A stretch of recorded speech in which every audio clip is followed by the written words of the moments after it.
जी नमस्कार, कैसे हैं आप लोग। उम्मीद करता हूँ कि अच्छे होंगे। तो आज का जो खबर बहुत खास खबर होने वाला है दोस्तों, क्योंकि आज खेसारी लाल यादव ने अपने होली वीडियो का पूरा शूटिंग को ख़त्म कर लिया है। अब कल से शूटिंग करेगी राजा की आएगी बारात। खेसारी लाल का न्यू मूवी साइन हो गया, कल से उसका शूटिंग होगा।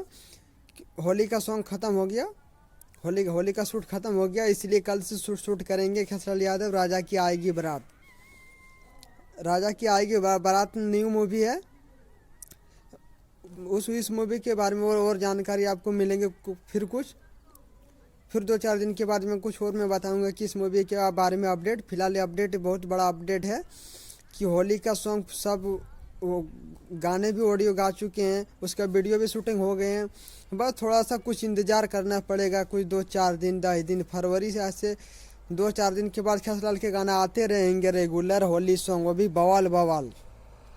तो 2-4 दिन के बाद खेसारी लाल का गाना आते रहेंगे ऑडियो वीडियो अलग अलग चैनल से, क्योंकि वो सारे शूट कंप्लीट कर लिए गए हैं। और राजा की आगे बारात की मूवीज़ के आप उस शूटिंग पर लग चुके हैं, मतलब कल से शूटिंग होगा उसका। तो इस मूवी के जितना भी जो भी अपडेट है फिर आपको बाद में मिलते रहेगा। इसीलिए मेरे मेरे चैनल पर जितने नए लोग देख रहे होंगे या जितने कोई पुराने लोग देख रहे होंगे, चैनल को लाइक करो, कमेंट करो, शेयर करें और शेयर कर दे, ताकि और भी इस तरह अपडेट पाने के लिए आप लोग को मिलते रहेंगे। जो जो नए लोग के पास नहीं मेरे वीडियो पहुंच रहेंगे, आप लोग शेयर कर दीजिए अपने फेसबुक, व्हाट्सअप, इंस्टाग्राम, ट्विटर पर, ताकि मेरा हर वीडियो हर किसी के पास पहुंच जाए और हर कोई मेरा चैनल सब्सक्राइब कर ले, ताकि हर किसी को मेरे ऐसे अपडेट मिलते रहे। Thank you, love you, bye bye.